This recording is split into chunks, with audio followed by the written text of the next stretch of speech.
I'm Mary Full and I've been living on Pantmawr for 55 years.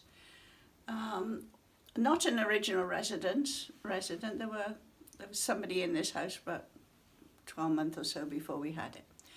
And there were 6 shops over the road. There was a baker's, and I can't remember the next one, and then there was a post office and a grocer's and a greengrocer's and a wool shop which sold children's clothes, wool and any sewing bits and pieces.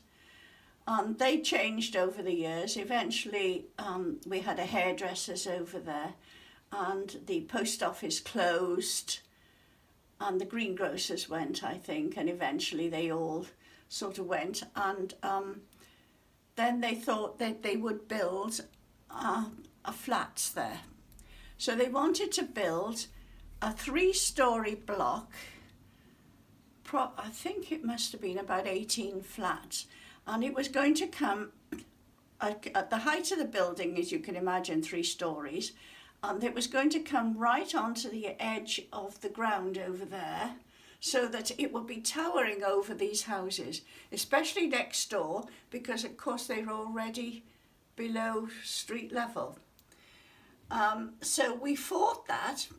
My husband was, and all the residents fought that, and it went to planning, and what's the next stage they go when they're planning permission, I can't remember now, it went on. Anyway, we got it, and then they wanted to build, they altered it, and they wanted to build sheltered housing over there. So we did a lot of research into that, and that was turned down. And then, so they came back where they wanted to build 2-story flats there, and they got that passed.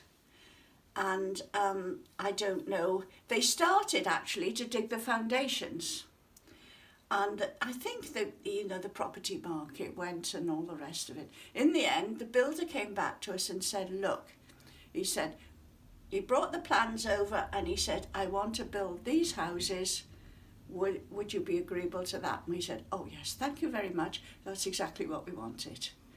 And he even came and said, what kind of bricks would you like? In the end, we'd caused him so much trouble.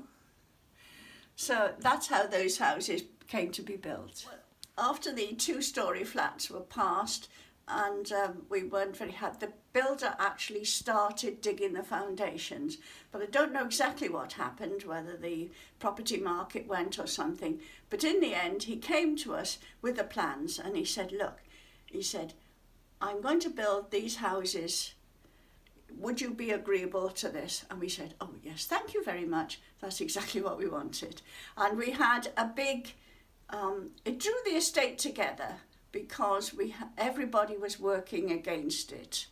And lots of people did lots of work, and it was really good, I think. And after that, they continued on as a residents' association.